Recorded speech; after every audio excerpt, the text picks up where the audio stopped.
Yo, what's up, everyone? So, I finally finished The Witcher 3. Uh, so I want to do a bit of a quote-unquote review.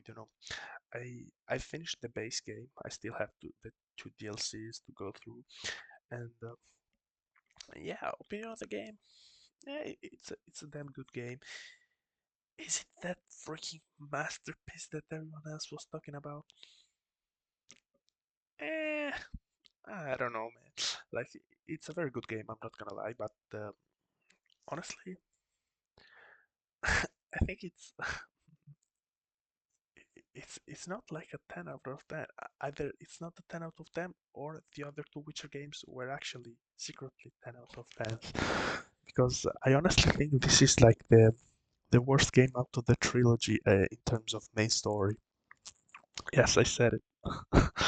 I said the blasphemy, but yes, I had the genius idea of, when I saw this game on sale, I'm like, oh, yo, I'm gonna play this game since it's on sale, and everyone says it's an amazing game. And I see, oh, Witcher 1 and 2, they're also on sale, and it's like I can buy them both for like $5.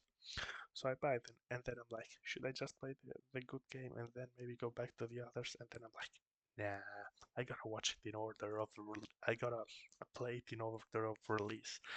So I started with The Witcher 1, and yeah, that was like at the beginning it was quite weird, but then it's like it was I got used to it, with the commands and all, and started playing with the mouse and keyboard. And yeah, I gotta say, Witcher One, it's still like the best one in my opinion in terms of like feeling like playing as a Witcher. But yeah, it is super freaking clunky and pretty bad. I'm not gonna lie in terms of how the game is made, but still, it's pretty damn fun as a game. And I'm gonna say it, it has yes, it has the best story. I'm sorry, it has the best story out of the three.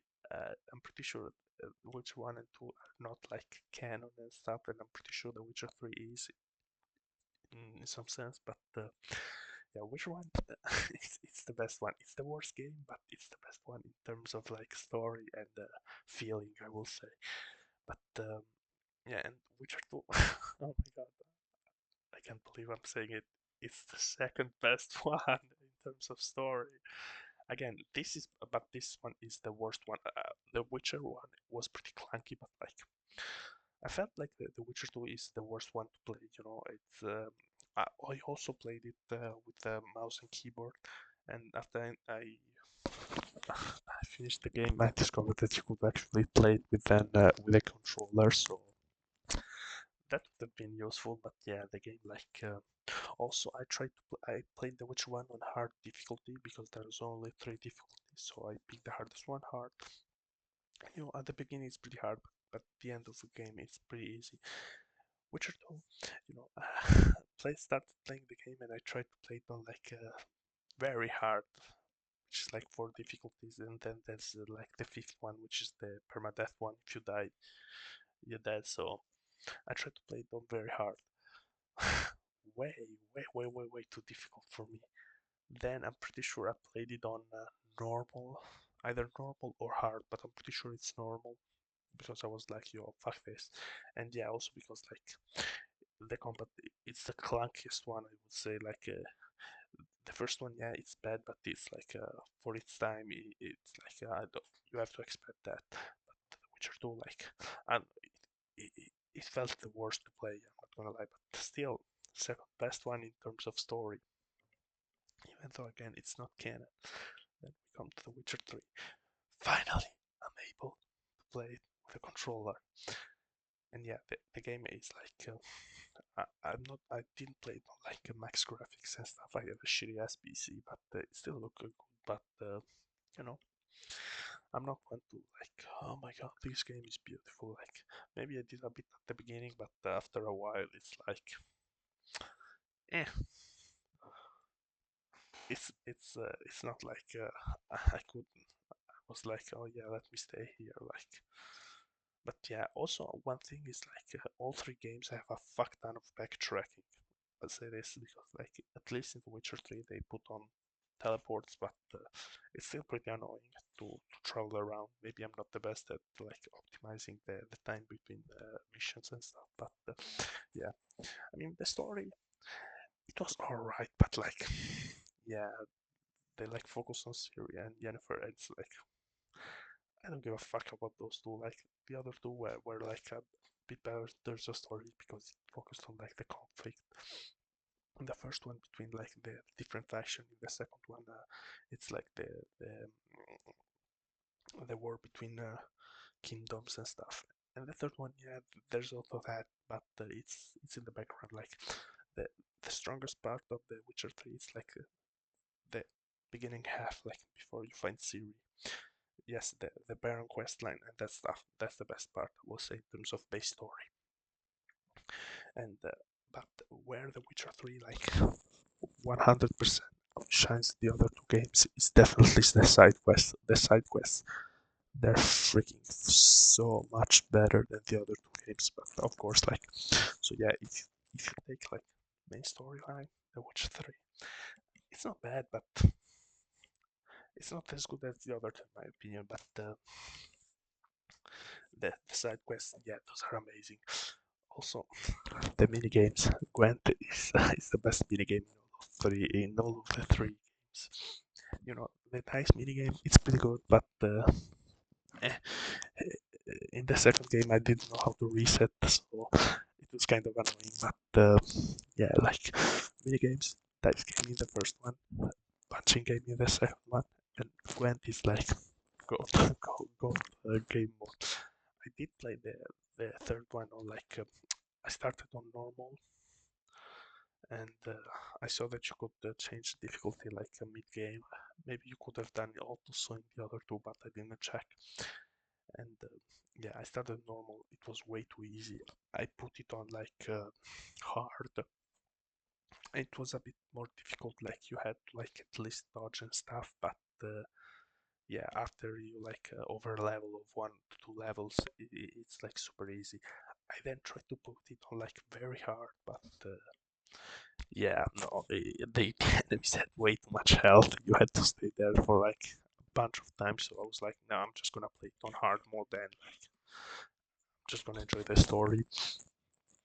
And yeah, honestly, I'm happy I put it on like very hard mode. It's like I already sunk like 100 hours into this game, like because I'm a genius and I wanted to explore all the like question mark points. So I'm like, you let me do that, and I did it for like the first for White Orchid and tried to do it in Novigrad. And like, yeah, after I did like a portion of the map, I was like, yo, let me finish this fucking game. I'm done.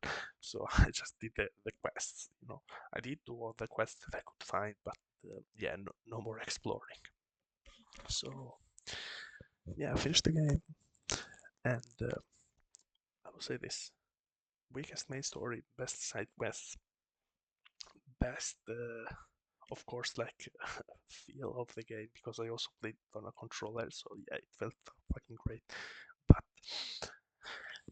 it doesn't like it doesn't have like a Witcher feel. It's like it feels kind of like a generic RPG, you know. If you played it at least how I played it, if you played it on harder difficulty, of course you have to do all the potions and stuff, and it's like more immersive. But yeah, then like compared to the other two, it's way too easy. Like which one is like hard, but once you get used to the combat with mouse and keyboard, it's like it's very easy. You know, it's just super clunky to play because it's like polygons and stuff.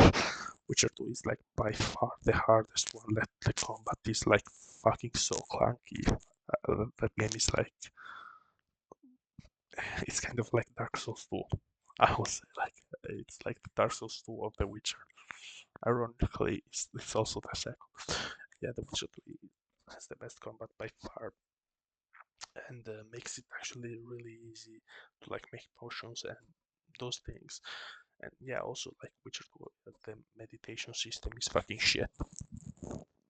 So yeah, this is like by far the best game. It's just the story was a bit mad in my opinion, but great side quest, great looking game. It's just I was thinking it was gonna be a 10 out of 10, which maybe with the DLCs it will be, but you know, for now it's just like an 8 or a 9, more of an 8. It's way. Also, I got the shit ending. Fuck! I wanted to do like immediately when this saw like how do you get the good ending? You have to replay the game. Yeah, I think I'm gonna start watching some YouTube videos about the alternate endings. I ain't gonna play it back. I did like 100 freaking hours on this game, and like I will admit, the first 60 uh, were spent on like exploring and stuff. I put way too much time at the beginning to trying to explore everything, and that was a bad idea. Uh, but still, like I'm pretty sure even if I tried to like speedrun the game, I would have like needed at least 60, 70 hours. Like I finished Elden Ring in like 60 hours without the DLC, and like that was like with me looking up at least where to go. I also felt like, I mean, no, I never have finished Elden Ring without without looking up where to go. I'm not gonna lie, like, but yeah, not much to say about the game. It's actually a quite easy game. I would say it's like one of those games that I think it's better to play on like easy difficulties because it's mostly about the story. But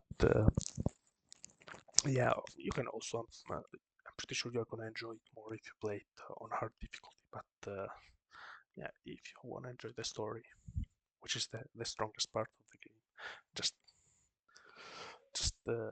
play it on like hard mode or like normal.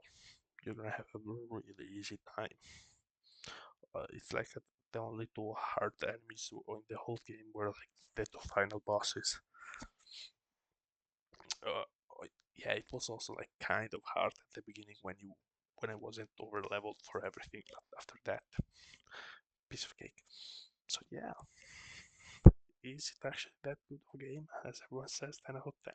No. Is it still a really good game? Yes. Should you play it if you have time to spare? Yes. But it's gonna be a really long game. So yeah, overall 8/9 out of 10. Good game. Uh, if I finish the DLC, I'm gonna let you know if they're like just as good or maybe make the game even better. Anyways, that's it. See ya.